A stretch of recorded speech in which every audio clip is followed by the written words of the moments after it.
With the astronomical rise in the rates of maternal deaths globally, there is need for government at all levels and relevant stakeholders to smoothen every grey area in policy formulation as part of measures to reduce maternal mortality in Nigeria. It is in the light of the above that correspondent Fortunate also examines how socio-cultural beliefs encourage the use of traditional birth attendants in Ebonyi State and the impact on maternal health. The report. According to United Nations Children's Fund, UNICEF, the new global maternal mortality report shows that 82,000 women in Nigeria die from pregnancy and childbirth-related complications every year, while the country's maternal mortality rate remains 512 deaths per 100,000 live births, which is nowhere near the SDG's target of 70 per 100,000 live births by 2030. There is also a high density of unaccounted maternal deaths, some of which occur in the home of traditional birth attendants. In Ebonyi State, postpartum hemorrhage, which is one of the common complications from traditional birth attendants, contributed 36% of recorded maternal deaths in 2022. Some of the reasons for these deaths are rooted in poverty, inequality, religious, cultural, and poor knowledge. Mrs. Virginia Ekoma, a nursing mother who delivered her twins in the house of a traditional birth attendant on June 21, 2023, just like other pregnant women, narrated her ordeal of bleeding before and after the delivery of her set of twins, which left her unconscious without the intervention of the TBA, who lacked the necessary skills in handling complications. Before I went into labor, I started bleeding from the house, and after considering how I can raise money to go to the hospital, I told God that I would not go to the hospital. Then I went to the traditional birth attendant's house. But after giving birth there, the bleeding started again until I returned home. I was unconscious till around 2 o'clock before I regained consciousness after a patent medicine dealer gave me some drip. I delivered my first child at a traditional birth attendant's house. What I was not comfortable with was the environment. But it's just a compound where you have other tenants living, and it's just a little room, you know, with a bed. And I'm coming to a Federal Medical Center because I think it's just okay to be where I have people that can take care of me very well. Like in my other pregnancy, the second one, I think I had little complications, which if it was not in a hospital, I didn't think a midwife or, you know, just, could be able to handle. Since I started delivering, I no go any hospital. But during the time that I go to antenatal, I go in there. But the day that I delivered it by myself at home. These are just few out of many complications that sometimes lead to the death of both pregnant women and their children, which in some cases are covered by TBAs. According to data from the Obstetrics and Gynecology O&G Emergency Alex Ekwueme Federal University Teaching Hospital, Abakaliki, the statistics of unbooked patients referred to the hospital from TBAs where they were unable to handle complications between 2021 and middle of July 2023 is 128 patients. This reveals that nearby health facilities often bear the brunt of cases of complications from traditional birth attendants. A whole lot of complicated cases are being referred from the traditional birth attendants. You know, when you talk about birth, there are so many factors that affect the birth of a baby, either positively or negatively. Some factors are maternal based, some are from the baby. For instance, a woman that is married to maybe somebody huge, or the genes of very big people runs in their family, and then she herself is of a very small stature, and then the baby is very big, and they don't know. They will go to the traditional birth attendants to deliver, not knowing that the passage, that is her own cavity, cannot contain that baby. Allowance, cannot give allowance for the baby to come out.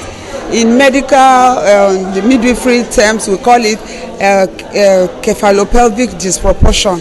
That is, the size of the baby is not commensurate with the cavity. So that makes the birth very difficult. But when they go to the traditional birth attendant, because they are not medically trained, they don't have the skills, they don't have adequate knowledge, they wouldn't know. And the woman will be there laboring until sometimes we have the womb ruptured and the baby falls in the peritoneal cavity, posing danger and life-threatening, in short. Then sometimes the labor will become obstructed, and then the baby gets stuck in there. Sometimes a hand will come out, sometimes a foot will come out, and before they are rushed to our facility here, that life is already gone. The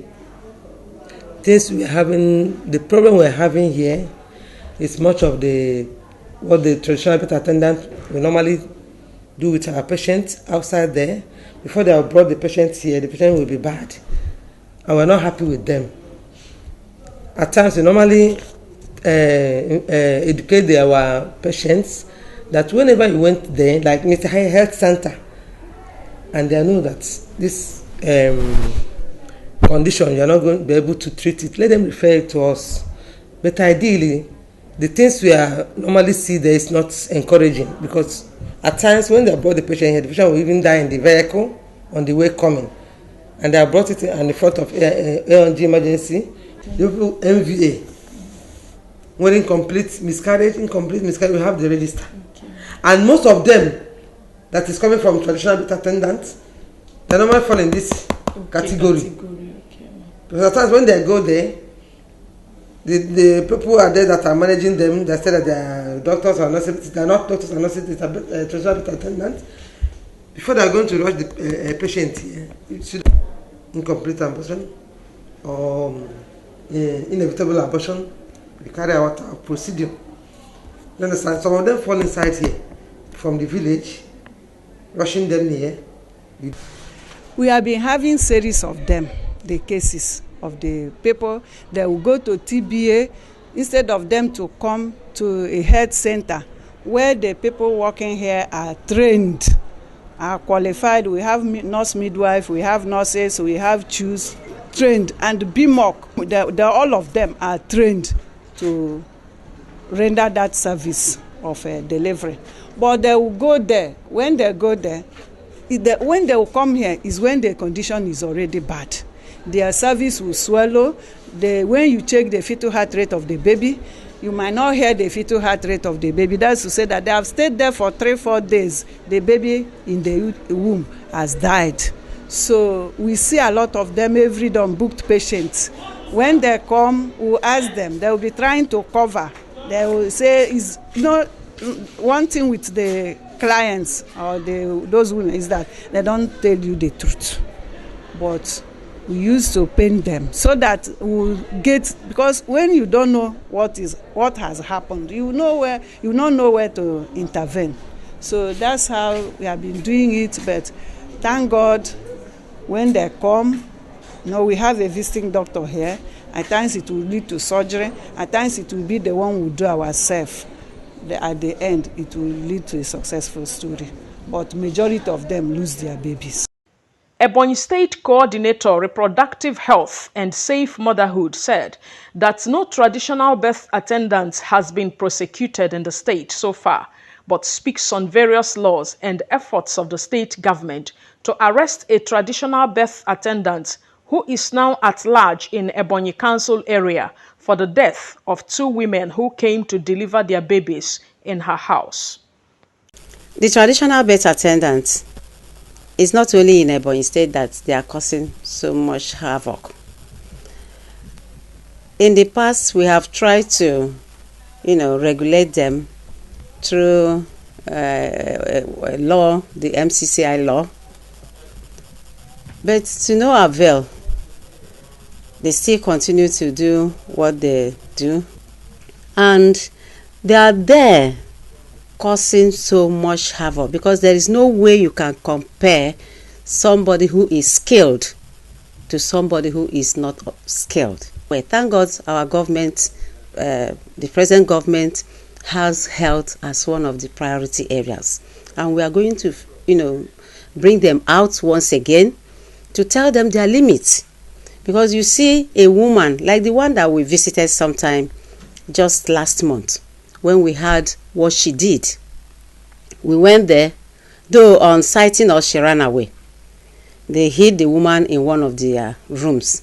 So the husband came out because the report that we got was that this woman delivered a woman, somebody, and then kept that woman in her home. The placenta did not, come out. Did not deliver the placenta. It had retained placenta, which if she was to be trained, she would have known what to do. But she kept this woman in her home for 5 days, telling the person that placenta gradually it will come out. And that woman died of infection. Another one that we got from the same woman was as a result of a woman was bleeding. Postpartum hemorrhage. She kept the woman. Finally, the woman died. So when we got there, when they sighted us, they ran away. She ran away, but we are still on that matter because we told the man and even the father, we invited them to the state because though MPDSL is all about no blame, no name, no blame, we just want to correct her that this thing you're doing is not good, so that she will know her limits and then stop it. In exactly 16th December 2020, the former Excellency Dave Umahi signed into law our maternal perinatal death surveillance and response law. He signed it. Is gazetted. We have a copy, and this law, stipulates, says it all that if a death is not a punitive law, so to speak, that when in the course of managing a patient and the patient you did everything that you're supposed to do and the patient dies, nobody is going to blame you. But where it will be an offense, even to you as a health worker, that you have death and you refuse to report that death. Because in reporting that death, we'll be able to review what is it that happened.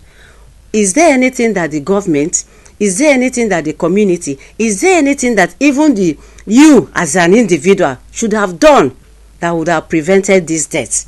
That's the essence of this review. And then we'll recommend and the action is taken. If it is as a result of no access road, maybe the woman was in labor and there was no access road for that woman to come to a health facility, it will be documented and then the government will take it up, either from the local government or the state government. If it is something that is so, maybe flawed or whatever, that the federal government should come and help, we also make it known that this is as a result of this that you did not do. So everybody has his own way of intervening.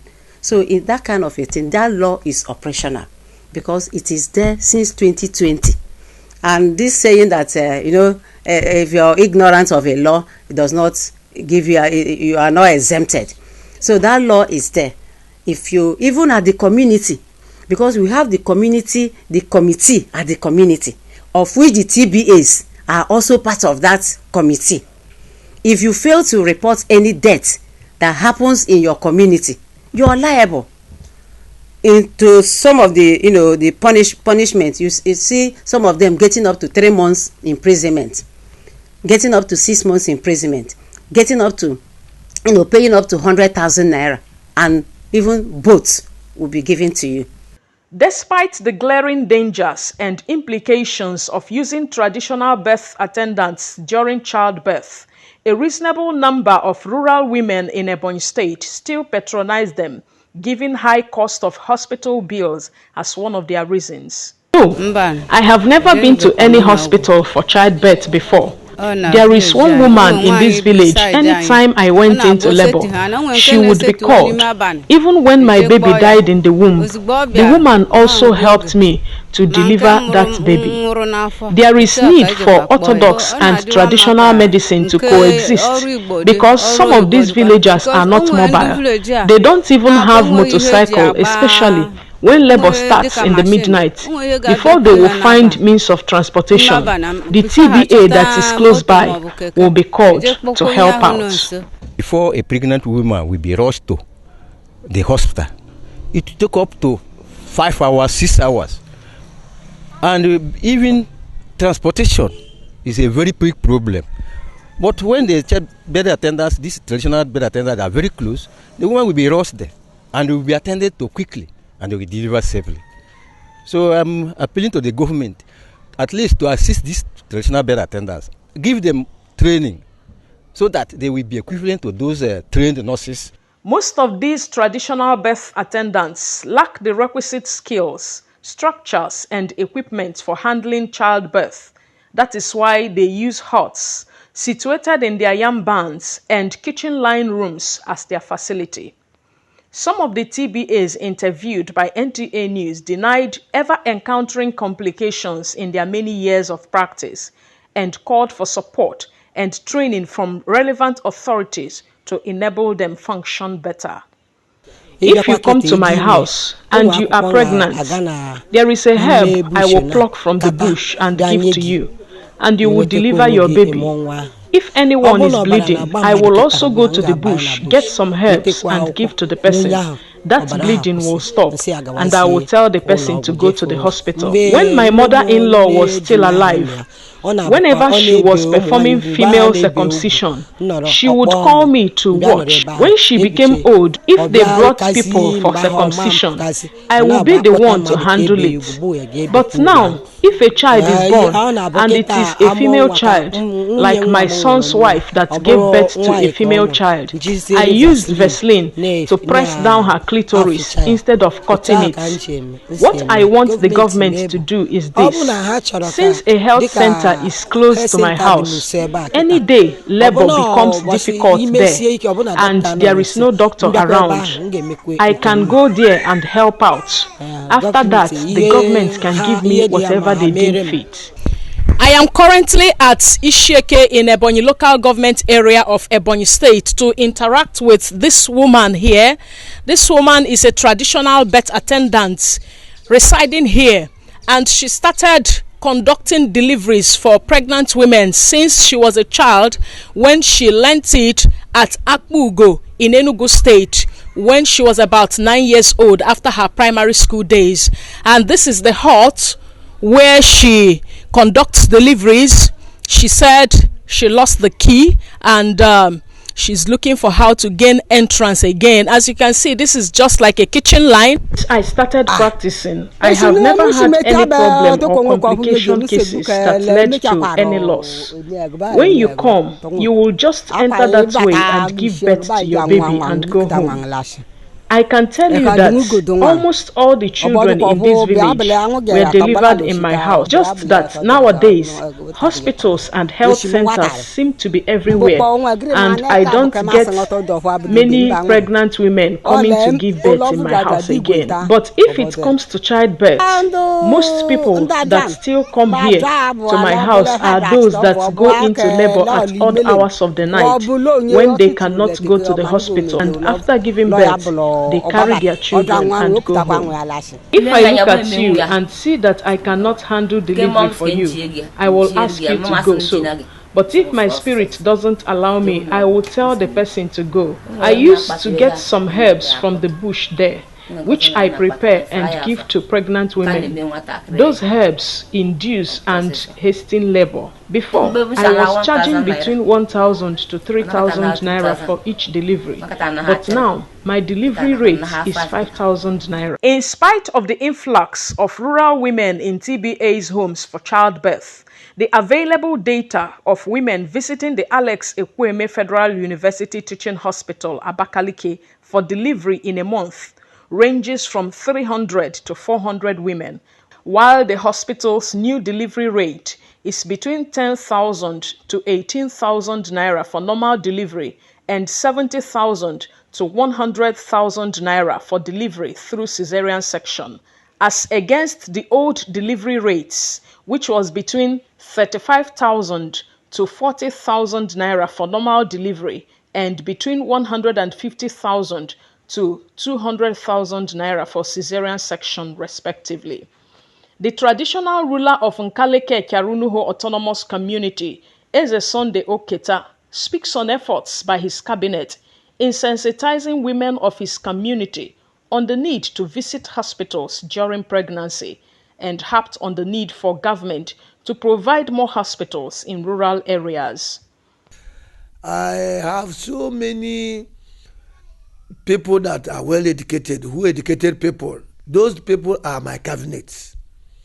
And whenever we have a cabinet, we discuss the issue of that. To let our women go to hospital once you are pregnant. And also, we have made a law that guides my community that no one should maltreat a woman. No one that will likely maltreating his wife. Whenever we heard of that, you have a punishment. Then we need a government to have more hospitals very close, mostly in the rural areas. What kills women dream of delivering is lack of no hospital, lack of no health center. If there are so many health centers in rural areas, it will assist also help so that women will not die in delivery. And sometimes what kills our women is because of bad roads, which there's a place that you cannot get a road to come out. Whenever you get a call, you cannot go there with movable like a vehicle or machine because no road. Based on the foregoing, it is pertinent for the state government to have a database and statistics of TBAs operating in the state, as well as create a traditional medicine board that will oversee the regulation of TBAs in order to ensure prompt referral of patients as a way of reducing maternal and child mortality to the barest minimum. In Abakaliki, Fortunate Ozo, NTA News. This report was supported by the Wole Soyinka Center for Investigative Journalism, WSCIJ, under its Report Women, Female Reporters Leadership Program, FRLP, Champion Building Edition.